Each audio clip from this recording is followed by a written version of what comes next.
lalu kita masuk urgency dan saya ingin selesaikan dulu ini. Yang pertama kita dulu sampai di sini.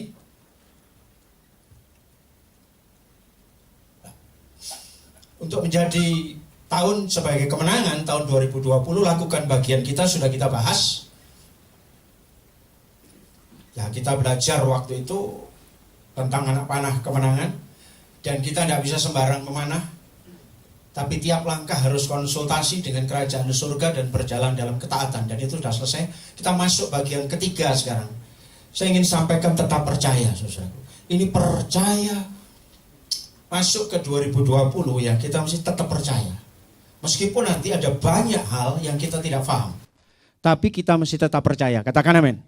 Ya, kita bersyukur dunia sekarang lagi heboh. Tapi saya setuju dengan ini sedikit, saudara ya. Saya bersyukur Pak Jokowi memilih Menteri Kesehatan yang anak Tuhan. Dan luar biasa, walaupun seluruh dunia mungkin mencibir beliau katanya enggak rasional. Gitu ya. Orang kok mistis gitu. Karena dia selalu ngomong kekuatannya bentengnya karena doa. Gitu. Dia Letnan Jenderal TNI yang ngomong karena doa. Gitu. Tapi itu buat orang-orang yang di luar iman atau orang Kristen yang KTP itu enggak make sense sama sekali. Gitu. Untuk hal seperti itu ya mesti pakai caranya, wah mungkin secara medis yang bisa diukur katanya begitu. Dan Pak Terawan ya, setengahnya dibully lah kalau saya ngikuti medsos, malah ngelirik sebentar, waduh ini dibully orang ini.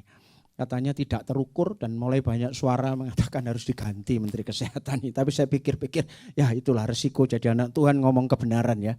Walaupun urusan medisnya tetap dilakukan, tetapi di atas semua dia ngomong yang bisa mencegah itu doa gitu, dan itu luar biasa.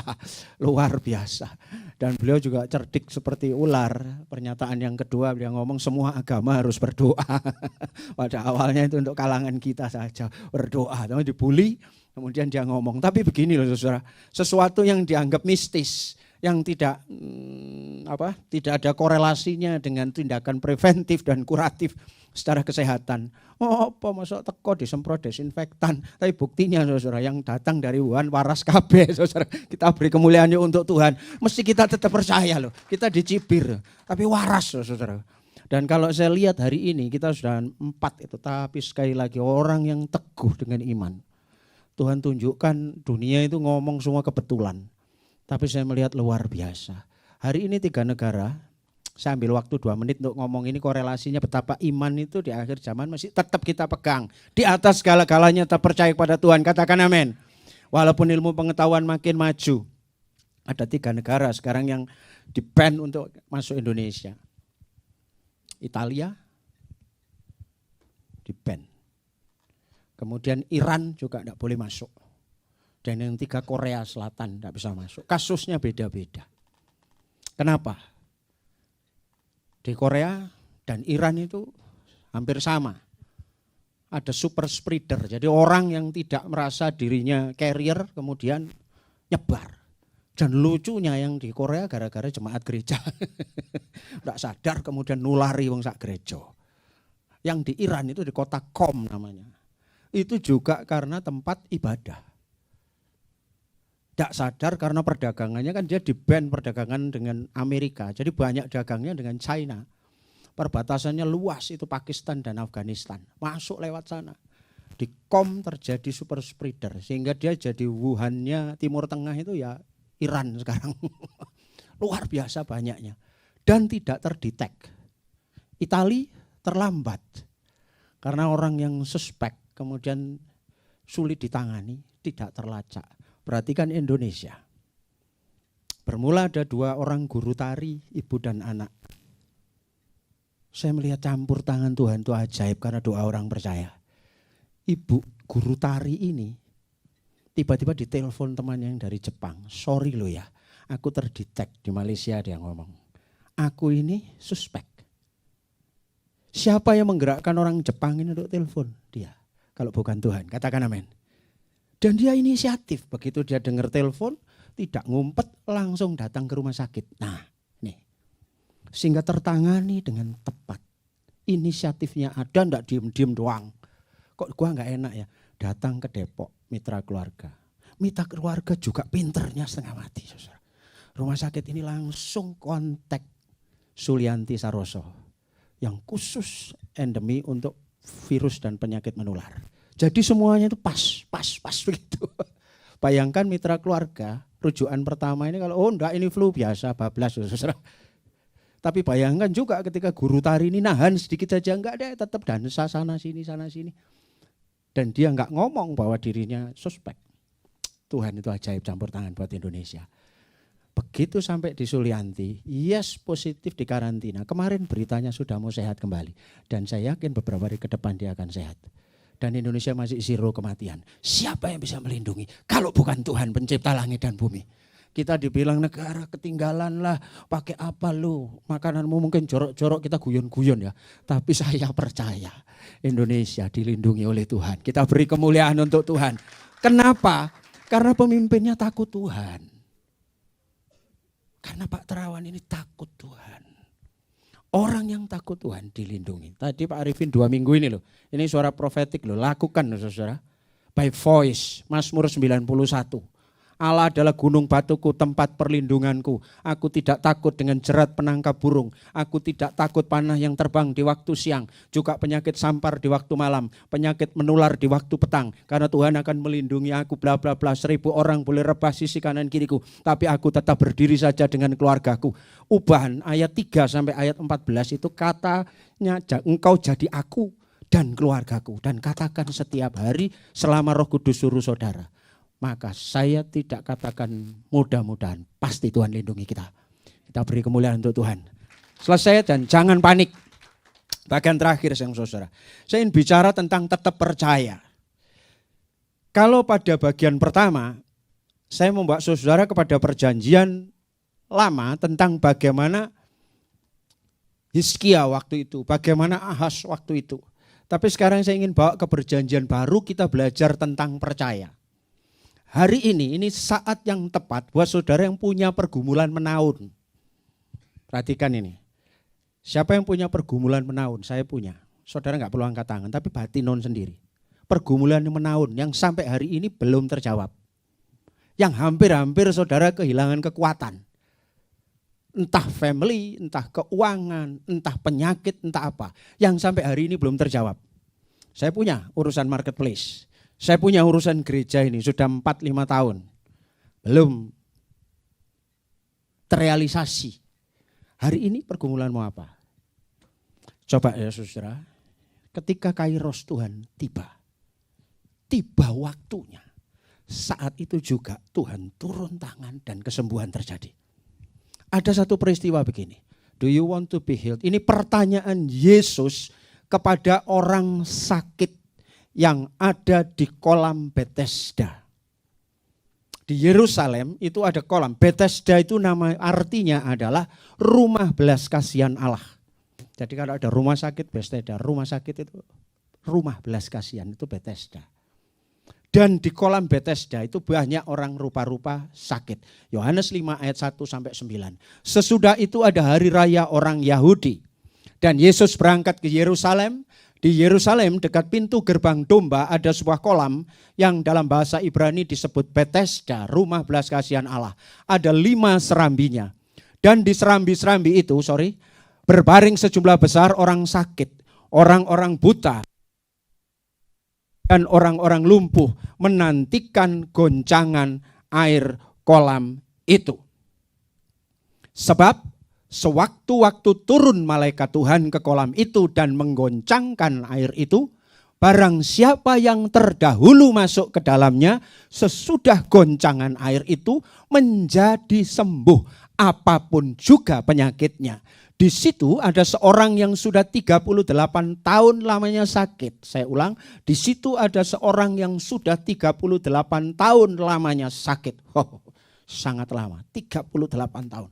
Ketika Yesus melihat orang itu berbaring di situ dan karena ia tahu bahwa ia telah lama dalam keadaan itu, berkatalah ia kepadanya, maukah engkau sembuh? Maukah engkau sembuh?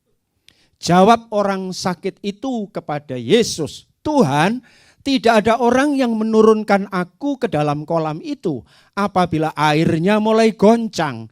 Dan sementara aku menuju ke kolam itu, orang lain sudah turun mendahului aku. Kata Yesus kepadanya, bangunlah, angkatlah tilammu dan berjalanlah. Dan pada saat itu juga sembuhlah orang itu. Lalu ia pun mengangkat tilamnya dan berjalan. Yohanes tulis, tetapi hari itu adalah hari Sabat. Kisah ini selesai dengan begini, cukup lama. Entah berapa kali saya sudah membaca ayat-ayat ini dan mendengar cerita tentang ini. Sampai satu ketika di minggu ini saya diingatkan, sebetulnya akan khotbah seorang hamba Tuhan yang sudah meninggal dunia, beliau sudah almarhum. Tiba-tiba saya diingatkan dengan perikop ini. Setelah saya baca, ada sesuatu pelajaran penting karena saya ingin menyelesaikan poin ketiga dari anak panah kemenangan yang tetap percaya itu. Tiba-tiba Tuhan taruh ini dan Tuhan bicara, ini saatnya, Jemaat GBI Rock Malang yang punya pergumulan berat, ayo saudara satu hati dengan saya, ini this time, ini saatnya Tuhan untuk jawab doa-doamu. Katakan amin. Kita mesti sepakat loh ya, kalau enggak percuma ya, kita mesti sepakat. Yes. Batinan sendiri apa saya enggak perlu tahu itu dan saya juga begitu. Begini, kisah ini aneh. Aneh. Saya rencana khotbah naratif sebetulnya enggak pakai PowerPoint, kepingin untuk kisah ini. Tetapi demi jelas supaya enggak balik-balik buka Alkitab saudara ya. Saya tulis banyak ini. Bethesda itu artinya rumah belas kasihan Allah, banyak orang sakit dan salah satunya adalah orang yang sakit 38 tahun tadi. 38 tahun, lama banget. 38 tahun. Di sini yang usianya di bawah 38, di bawah 38, angkat tangan. Di bawah 38. Loh banyak loh, berarti saudara belum lahir dia sudah sakit. Pak Hadir sudah wolu Pak. 38 tahun sakit. Ada yang aneh enggak di kisah ini? Ada, saudara. Yang aneh itu ini. Maukah engkau sembuh? Saya tiba-tiba kaget dengan itu. Bayangkan ada orang 38 tahun menunggu kesembuhan di tepi kolam. Ketemu Yesus pada hari Sabat. Tiba-tiba Yesus tanya, maukah engkau sembuh? Saya tuh jawab sendiri, yang mesti gelem Tuhan. Gak perlu ditakoni. Betul? Kalau enggak begitu ngapain dia di tepi kolam 38 tahun? Tapi masa sih tindakan Tuhan itu ada yang main-main? Masa sih tindakan Tuhan itu ada yang iseng aja nanya gitu? Atau PHP doang? Enggak. Semua punya maksud.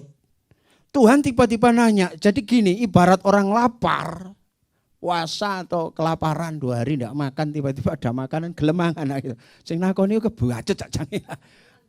Kengangguran ya bos tukno gitu ya. Atau haus tengah mati. Saya punya pandangan begini, ini ada yang aneh. Ada yang aneh. Begini saudara ya. Untuk menyeberangkan maksud, entah di negara mana, ada sebuah cerita fabel dan manusia itu begini.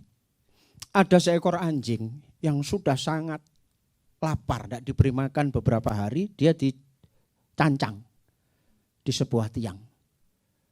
Kemudian di depannya, jarak 1 meter dari mulutnya diberi makanan yang sangat-sangat disukai oleh anjing itu. Saudara tahu akibatnya? Anjing itu akan ngotot untuk itu, tapi dia tidak pernah bisa. Karena talinya tidak cukup, memang sengaja. Hari pertama dia harus ngoyok kepingin dapat makanan. Hari pertama, hari kedua, sampai dalam cerita itu leher anjing itu luka. Karena minuman dan makanan taruh di situ, jadi dia nerjang terus, narik-narik sampai luka. Hari pertama, hari kedua tambah luka. Sampai pada hari ketiga, dia sudah tidak melakukan apa-apa lagi, anjing itu. Tiba-tiba dia diam. Dan sama pemiliknya talinya mulai dilepas, makanan ditaruh di dekatnya. Dia tidak makan ternyata. Manusia bukan anjing, saudara. Tapi saya ingin menyeberangkannya. Begini, saudara. Orang bisa frustrasi loh. Ketika dalam waktu yang cukup lama, pergumulan itu tidak juga kunjung tiba. Jawabannya. Bayangkan hari itu, si orang yang sudah sakit 38 tahun, saya nyoba nyelami perasaannya, tentu dia frustrasi. Pada satu titik orang yang sudah gumul lama, tapi tidak juga menghasilkan sesuatu dalam dirinya, biasanya dia ada sikap-sikap dua hal. Dia tetap aja atau lemah dan akhirnya pasrah. Ini kondisi orang yang sakit di tepi kolam itu loh. Saya bayangkan hari itu dia mungkin hari yang kesekian, bayangkan.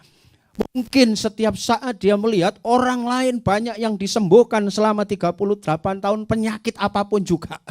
Sembuh. Tapi dia sendiri tidak pernah ngalami dan 38 tahun. Bagaimana perasaannya saudara? Bahasa Jawanya ada nek, ada bosan, ada frustrasi, ada jengkel mungkin ya. Dan sampai akhirnya seperti anjing tadi sudah ditui apa-apa sudah tidak mau makan. Yang ada di pikiran anjing itu frustrasi. Semakin aku meraih makanan leherku akan makin sakit. Itu menjadi trauma loh saudara. Bahkan kata-kata makanan itu menyiksa buat anjing itu mungkin. Orang itu seperti itu. Apalagi di negara-negara Asia pada umumnya. Manusia kalau sudah lulus mesti ditanya, kapan kamu kerja? Mahasiswa itu, kapan kamu kerja? Kapan kamu kerja? Anak saya saudara, baru enggak kerja 1 tahun sudah sumpek dia. Dia merasa enggak enak dengan papanya, enggak enak dengan mamanya. Sorry ya aku belum kerja, aku apply kok waktu itu.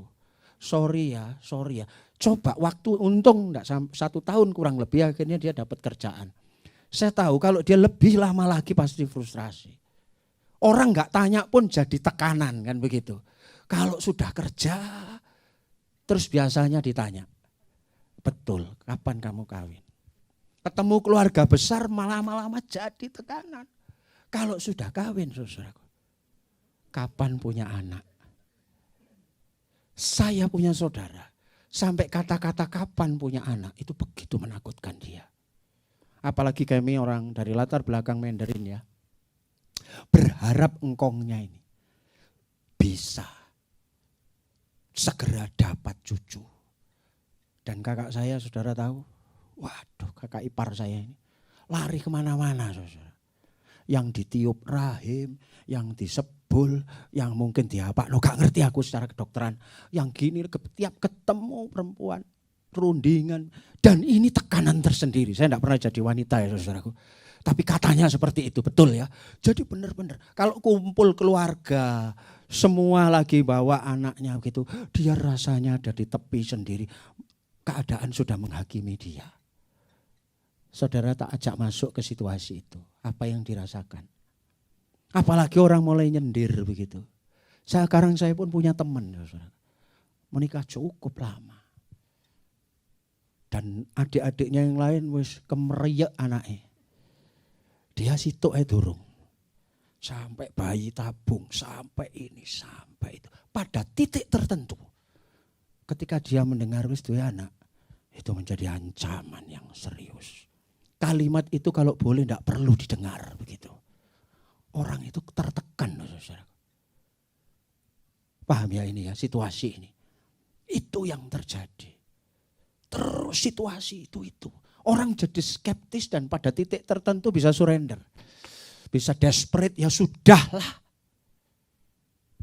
Memangnya begini. Bahayanya pergumulan yang lama itu kalau kita tidak pegang teguh. Ambrol saudara. Dan gak dapat apa-apa. Coba sekarang apa saudara? Semalam kemarin dalam minggu ini saya pikir apa ya kira-kira yang aku. Oh masih ada. Bayangkan saya sampai lupa pergumulannya itu loh. Karena apa? Karena merasa ya sudahlah begitu. Tapi saya dibangkitkan lagi minggu ini. Ayo kita berani konfrontasi dengan itu. Dan Tuhan masih sanggup, katakan amin. Sudah. Laki-laki ini yang sakit 38 tahun ini luar biasa. Pertanyaan tentang sakit yang bandel, saya ketemu orang itu, aduh, orang tua dari teman saya, 15 hampir 20 tahun, tiduran tok di ranjang. Suaminya terus nyuapi dia. Saya yakin di ujung hatinya ada sebuah kebosanan yang sangat, gimana ini? Dalam pergumulan yang demikian berat, ini 38 tahun saya coba masuk ke sana merenungkan sendiri. Aduh iso tak ngelakoni begitu itu loh, bisa tak begitu loh. Soal terobosan keuangan misalnya, itu penyakit, itu urusan keluarga, soal kerjaan, soal anak, soal pasangan hidup. Kalau saya secara korporat soal bangun ini ada tekanan sebetulnya, ada tekanan. Tekanan, aduh Tuhan, kapan ini? Kapan? Ada macam-macam hal. Dan itu kadang-kadang kita tidak mau face to face dengan itu dan merasa, aduh, tidak nyaman. Orang berada dalam tekanan itu tidak enak. Ada juga pula yang sambat itu soal terobosan-terobosan keuangan. Doa sudah sembarang sudah. Tapi selalu dalam posisi yang orang Mandarin bilang cuaca, cukup makan, pakai, minum saja. Tidak bisa lebih standarnya. Segala hal sudah dilakukan, tapi tidak ada terobosan yang begitu. Apa ini? Gitu. Jadi lama dan masih tetap terus berada di dalam situasi itu. Saudara, pada titik tertentu orang akan merasa capek akhirnya, takut, skeptis dan kehilangan kepercayaan pada Allah. Itulah sebabnya Yesus perlu bertanya, maukah engkau sembuh? Artinya dia diangkat lagi bahwa tujuanmu ndebrok 38 tahun di sini untuk sembuh. Kenapa Yesus tanya? Karena Yesus ingin tahu sejauh mana dia masih punya kekuatan untuk tetap percaya dan butuh kesembuhan itu. Pagi ini Yesus bertanya, maukah hidupmu dipulihkan? Maukah keuanganmu dibereskan oleh Tuhan? Maukah masalahmu anak? Maukah masalah pekerjaanmu? Semalam saya ngomong, saya mau kabeh Tuhan. Saya mau Tuhan. Saya mau. Semua yang karatan itu, pergumulan itu, seolah-olah Tuhan buat challenge. Ini sungguh konfrontatif atas sebuah kepercayaan. Orang itu nyaris kehilangan kemampuan untuk percaya kepada terobosan ilahi. Masih adakah iman percaya setelah sekian lama penantian? Satu saat Abraham pun pernah merasakan seperti itu. Dia merasa dibuli oleh surga ketika umurnya 100 tahun hampir. Dan Sarah 90 tahun. Tuhan ngomong, lihat tuh anak-anakmu bintang di langit, di pasir, bla bla bla bla. Tapi sampai umur 100, sing wedok umur 90, tetap tidak punya anak. Reaksinya Abraham ketika dengar Tuhan ngomong ya ini. Lalu tertunduklah Abraham dan tertawa. Serta berkata dalam hatinya, mungkinkah bagi seorang yang berumur 100 tahun dilahirkan seorang anak? Dan mungkinkah Sarah yang telah berumur 90 tahun itu melahirkan seorang anak? Bayangkan, bapak orang percaya sekali berabraham, pernah dalam hidupnya dia merasa seperti itu, saudaraku. Begitu skeptisnya. Dia yang dijuluki sebagai sahabat Allah pun pernah merasa alone. Apa itu? Karena pergumulan. Dan ketika sorga mengulang janji itu, ini gua dibully ini, lalu dia tunduk dan tertawa. Apa artinya? Ada skeptisisme. Itulah kenapa saya dapatkan dari Tuhan Yesus nanya orang sakit itu, maukah kamu sembuh? Padahal pertanyaan Yesus bukan didasari ketidaktahuan. Ketika Yesus melihat itu, ia tahu.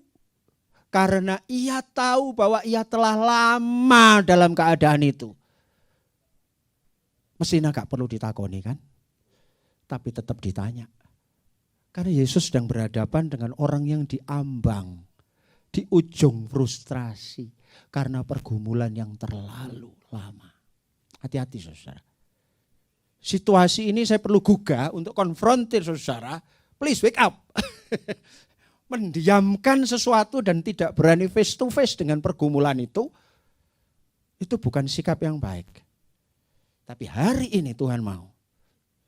Saya punya lagu lama, mungkin saudara tidak bisa, yang bisa angkatan saya ke atas. Tiada lah yang mustahil dengan kuat kuasa firman. Tiada lah yang mustahil. Bunga bakung yang di padang, itu Miracle itu, yang dinyanyikan oleh Pastor Philip Mantova. Itu juga lagu lama-lama. Saya ingin challenge saudara, adakah pergumulan yang sudah karatan? Abraham akhirnya tertawa dan dia seperti dibuli oleh surga sampai tertunduk. Kembali ke kolam Bethesda. Orang lumpuh itu telah 38 tahun menyaksikan teman-temannya yang lain. Ini yang tidak lumpuh bisa langsung nyemplung dan waras. Yang lain juga begitu. Sementara dia mungkin hari-hari pertama dia datang ke situ, saudaranya tidak diceritakan, tapi saya bayangkan sendiri saudaranya nganter dia di situ dan ngerewangi nunggu. Oh begitu ada kolam, goyang gak goyang-goyang, akhirnya yang ngenteni pun melok wegah saudaraku. Ya wes mungkin biasanya hari apa goyang, misalnya goyangnya hari Kamis, oh ya Kamis lagi aku kesini ya, kamu di sini saja tinggal pulang. Saudara laki, saudara perempuan, mungkin saudaranya semua akhirnya belenger, orang ini akhirnya digeletak wis. Alkitab tidak mencatat bahwa orang sakit itu dengan siapa tidak ditulis, saudara. Tapi mengapa saya bisa memahami? 38 tahun. How come orang bisa terus tahan gitu? Piket. Nunggu orang sakit itu paling tidak enak saudara. Dijauhkan kiranya kita untuk ada yang sakit keluarga kita. Katakan amin. Ya karena nunggu itu gak baik, gak enak juga. Apalagi kalau kelasnya kelas yang biasa. Bisa saya kalau ke rumah sakit umum lihat orang itu gelar tikar di bawah-bawah itu. Duh gimana. Saya punya kakak ipar ini lagi cuci darah ya. Kadang nunggu itu ya cuma 3-4 jam tuh cuci darah itu. Terus bosannya 38 tahun nunggu saudara. Zaman dulu belum ada home care. Home care itu 1 hari. Saudara saya di area yang sudah meninggal. 1 hari home care itu 250.000 kalau yang terdidik. Sekolah perawat itu. Kalau yang biasa-biasa 150.000. Ini 38 tahun. Wes belenger sak belenger. Sehingga singkat cerita dia alone. Dia alone, bayangkan ini. Ini penderitaan yang sangat. Orang lain sembuh, alami mujizat, penyakit apapun, tapi dia sendiri terpuruk.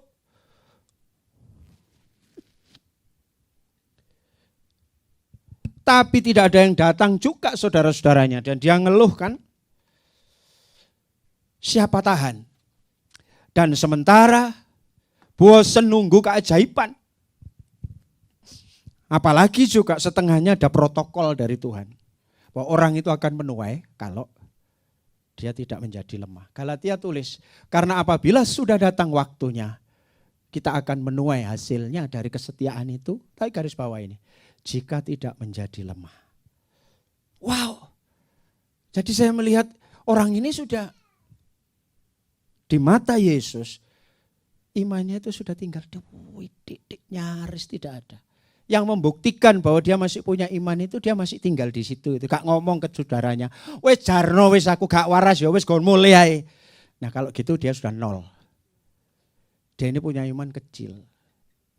Tapi di situ gak ngapa-ngapain. Bayangkan saudara. Inilah yang terjadi. Inilah tantangannya. Ketika dalam penantian jawaban biasanya iblis menyelinap dan ambil keuntungan dari kita. Untuk membuat kita maklum, akhirnya dipimpin oleh setan untuk excuse. Awas loh ya. Penderitaan pada puncaknya, kalau tidak hati-hati, iblis masuk. Dengan mengatakan keadaanmu ini wajar. Sudah, tidak usah berjuang. Enggak usah berharap. Ya memang kamu ditakdirkan begitu. Lalu dia mulai excuse. Ya sudah, habis sih. Ada kendala ini, kendala, ya sudahlah. Aku sudah berjuang, tapi lah ya apa. Sampai hari ini. Saudara, hati-hati. Itu malah menjauhkan dari terobosan. Terbukti ini ya, saya lihat. Ini terbukti ketika Yesus bertanya, maukah engkau sembuh? Reaksinya apa? Jawab orang sakit itu. Ditakoni gelem waras. Jawabnya Tuhan tidak ada. Jawaban yang benar apa saudara? Iya atau tidak? Maka saya tadi ngomong saya pengen khotbah naratif. Karena ini diceritakan lebih mendalam. Kita masuk ke situ. Tapi dia jawabnya enggak match. Jadi peristiwa kolam Bethesda ini gak gathuk kabeh wis. Pertanyaan dan jawabannya mensle semua dalam bahasa Jawa. Yang satu Tuhan Yesus tanya ya tidak pada ininya. Yang ini ditanya jawabannya Tuhan tidak ada orang menurunkan aku ke dalam kolam itu apabila airnya mulai goncang. Dan sementara kalau aku jalan sendiri menuju kolam itu orang lain sudah turun mendahului aku. Ya, uraian saya. Ini terbukti ketika Yesus bertanya maukah engkau sembuh. Pertanyaan itu seolah-olah malah menghakimi dia. Perhatikan ini kan jawaban orang yang seperti dihakimi. Lah ya apa Tuhan wong aku gak ono sing ngongkon nulung rono. Bayangkan loh. Ya seperti tadi kakak saya itu. Loh, Andreas wis duwe anak. Lah awakmu kapan duwe anak? Pertanyaan itu singkat, tapi seperti menghakimi dia dan dia makin terpuruk. Kadang-kadang lingkungan kan tidak mau peduli saudara, walaupun itu keluarga besar.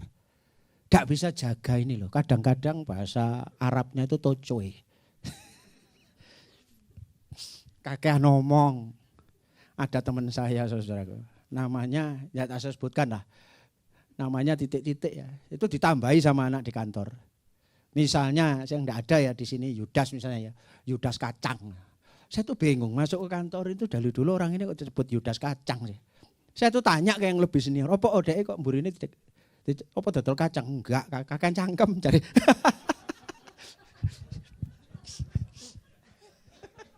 Jadi saya ini bingung. Saya kenal kabeh kok nyeluke iku kacang. Yang lebih itu masih saya waktu di kantor bank yang besar itu ya. Oh, tadi kakek cangkem. Lalu saya mulai perhatikan dia. Oh iya memang iya. Oh aduh. Saudara kadang lingkungan tidak ngerti. Hanya gara-gara dia belum bisa. Nanti kalau sudah waing, kalau sudah hamil. Orang totok itu. Karepe njaluk lanang dhisik. Lah dia ini berkuasa ta. Ndadekno lanang dan wedok. Tekanan itu enggak habis-habis. Sehingga kemudian kata-kata lho sik durung duwe anak itu seperti menghakimi dia loh. Makanya ketika Yesus, maukah engkau sembuh? Dia enggak jawab mau atau tidak Tuhan. Bagaimana mungkin aku bisa? Padahal Tuhan itu nanya, gelem akon waras? Maukah kamu sembuh? Tapi jawabannya seperti orang dihakimi. Dan akhirnya dia mulai bikin excuse. Dan membuat jawaban itu tidak match dengan pertanyaannya. Harusnya dijawab mau atau tidak. Saudara, karena orang sakit itu telah berada sebetulnya pada titik yang paling nadir dari imannya. Inilah yang disebut ujung pengharapan. Terlalu lamanya penderitaan. Walaupun tubuhnya masih tetap di tepi kolam. Tapi imannya sudah kecil banget. Nah ini uraian saya. Banyak orang bisa tetap hadir di gereja.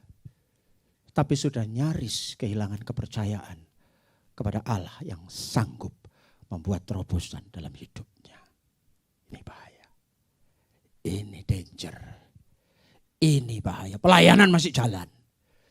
Semua aktivitas keagamaan masih jalan.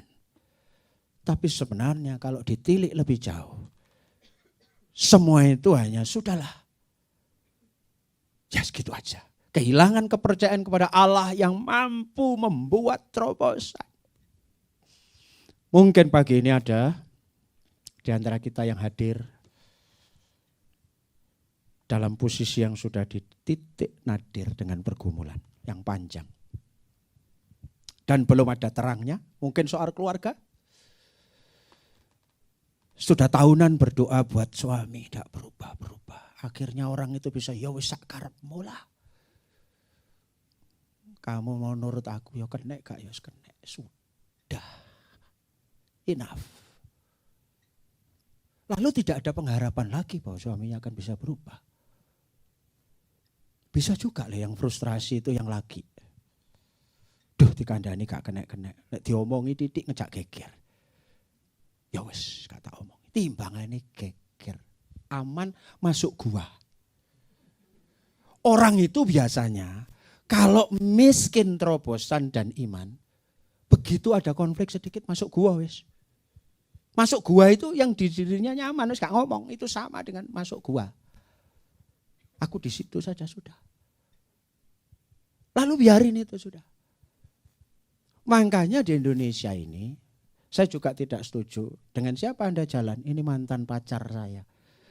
Kata-kata mantan pacar itu menurunkan gradasi kedekatan dan kemesraan loh. Bener loh. Kenapa sekarang jadi istri? Itu bukan pacar, bukan. Kalau pacar ngasih coklat masih cie-cie. Tapi kalau istri ngasih kayak apa sih teken kono wis.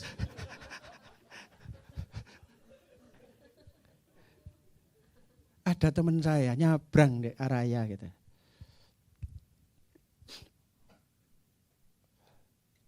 Yang laki itu, yang perempuan berusaha gandeng. Nyabrang. Duh lah apa padahal arek enom ae gandeng-gandeng. Saudara, Anda bergumul soal pasangan. Atau suami istri bergumul tentang anak. Wis gede ya, biar nek si cilik tak tuturi kenek. Nek nakal tak ceples. Tapi sekarang wis gede gak kena dikandani. Tapi tetap aja cara berpikirnya kok gak cocok dengan orang tua. Duh bagaimana ya, lama-lama ya sudahlah Tuhan. Pergumulan-pergumulan ini. Ayo kita hadapi, katakan amin. Jangan ada yang menyerah, bangkit lagi saudaraku. Ambil sikap. Tidak ada yang terlambat. Coba. Banyak orang pada dimensi kepanjangan pergumulan, akhirnya dia merasa ya sudah dan tidak berani lagi konfrontasi dan justru tidak diudik-udik lagi itu persoalan. Dan dibiarkan minta waktu yang menyelesaikan. Dan kita do nothing. Soal kesehatan, ya wis lah, aku sembahyang wis suwe gak waras-waras. Karep-karep bela Tuhan. Atau keuangan. Gak wis aku hanya ditakdirno ngene, ya wis gak mungkin lah. Excuse-nya macam-macam. Mari saudaraku, hari ini kita beranilah mengkonfrontasi semua ujung pergumulan itu. Sepertinya nyaris mustahil, ayo kita bangkit. Buat deklarasi dan berkata seolah-olah berteriak dari rumah belas kasihan Tuhan yaitu Bethesda, aku mau sembuh, katakan amin. Ini kalau enggak kita sendiri enggak bisa percaya dan berseru minta pada Allah. Ada juga kisah yang mirip ini saudaraku. Kata seorang dari orang banyak itu, saya lempar sedikit ya, waktu tinggal 10-15 menit. Guru, anakku itu kubawa kepadamu. Karena ia kerasukan roh yang membisukan dia. Ada anak kerasukan roh membisukan seperti ayanan, banting-banting gak karu-karuan. Dan setiap kali roh itu menyerang dia, roh itu membantingnya ke tanah, lalu mulutnya berbusa, giginya bekertakan, tubuhnya menjadi kejang. Aku sudah meminta kepada murid-muridmu supaya mengusir roh itu, tapi mereka tidak dapat. Lalu akhirnya Yesus bertanya kepada ayah anak itu, sudah berapa lama ia mengalami ini? Jawab orang tuanya, ini ya pergumulan panjang lagi. Sejak masa kecilnya. Terus dirasuk setan kayak begitu. Mirip loh saudara. Pergumulan yang gak selesai. Dan seringkali roh itu menyeretnya ke dalam api atau ke dalam air untuk membinasakannya. Sebab itu, jika engkau dapat berbuat sesuatu, tolong kami dan kasihanilah. Bayangkan, akhirnya mulai meragukan kemampuan Allah. Iso Yesus iku nolong aku. Mirip ini saudara, ketika Yesus mengusir roh yang menyebabkan bisu.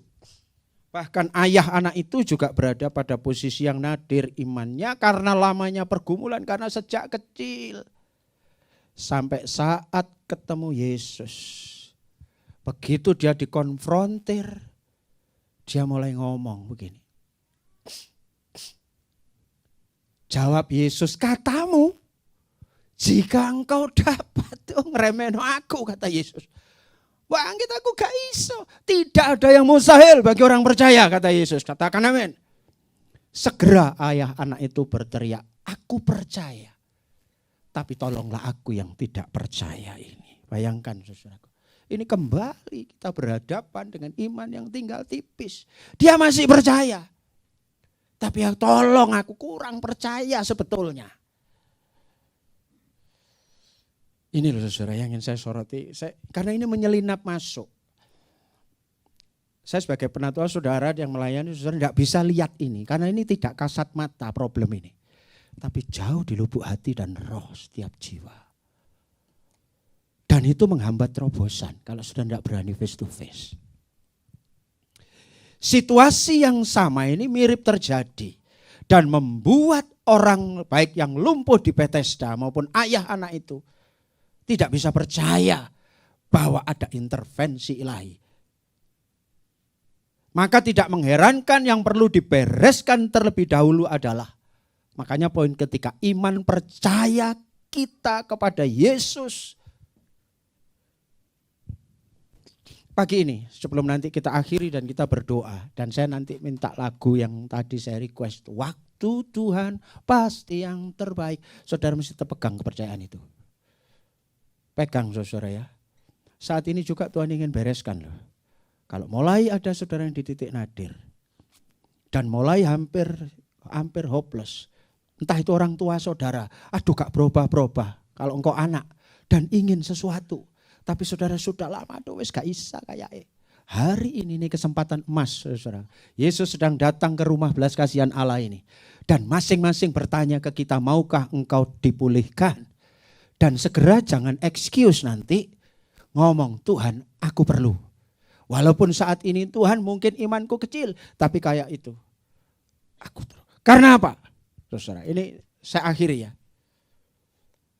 Kadang orang dibelenggu dan nyaris berada dalam titik yang menyerah ini. Karena kita lupa. Di otak kita sudah di mindset bahwa untuk sembuh mesti harus bersaing. Mesti harus jalan ke sana yang dipikir itu. Tapi tahukah saudara, ketika engkau percaya dan berani mengangkat imanmu kembali, Allah sanggup mengeluarkan saudara tanpa harus lewat prosedur persaingan yang sengit itu dalam hidup. Kita selalu mageri, Tuhan gimana bisnisku bisa keluar, aku begini, bagaimana anakku bisa, bagaimana suamiku begini, bagaimana ayahku begini, bagaimana gerejaku bisa dibangun orang begini. Saudara, saya perlu kasih tahu saudara, Allah yang datang di kolam Bethesda hari itu justru mengeluarkan orang itu tidak semua hal masuk dalam persaingan hidupmu. Allah punya otoritas, engkau gak perlu gitu, nah aku suddenly. Allah bisa lakukan sesuatu terobosan yang hebat dalam hidupmu. Katakan amin. Ayo bangkit saudaraku. Ayo sama-sama. Tidak ada. Ini loh. Tak kasih ayat ya. Atus ada satu hal lain firman Allah yang hidup. Yang kulihat di atas bumi ini yaitu. Bahwa orang yang paling cepat larinya tidak selalu menang dalam perlombaan. Orang yang paling kuat tidak selalu menang dalam pergumulan. Orang yang bijaksana tidak selalu dilimpahi makanan. Yang pandai tidak selalu kaya. Dan yang berpengetahuan tidak selalu berhasil. Semua itu bergantung pada tempat dan waktunya yang tepat di hadapan Tuhan. Katakan amin. Jangan. Aku punya teori lebih hebat, teori bisnisku. Tidak selalu dia jadi pemenang dalam hidup. Aku lebih begini, aku lebih begini, aku lebih begini.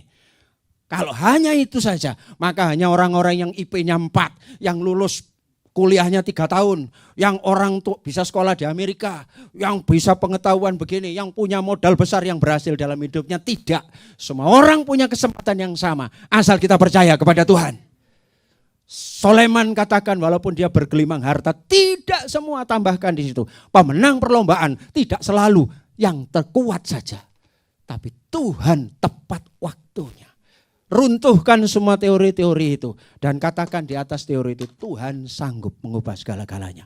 Hari ini saya bukan anti teori, tapi tadi di poin yang 1 kan sudah saya katakan, lakukan bagian kita, itu kewajiban semua dilakukan. Tapi bagian kita percaya hari ini.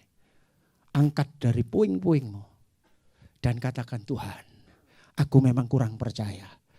Beri aku lagi iman itu Tuhan, supaya aku mampu menjangkau pikiranmu dan mulai masuk ke sana. Yuk perlahan-lahan teman-teman yang main musik. Terima kasih. Suatu saat, sesuai dengan waktunya Tuhan, semua tidak kebetulan. Jangan pernah under ekspektasi dengan Tuhan. Dan saudara menetapkan dan akhirnya bikin excuse. Saya pun hampir-hampir saudaraku. Ya apa iso bangun? Wonge gak sampai 200. Per bulan mek sakmono. Kalau masuk hitung-hitungan kontraktor mana mungkin.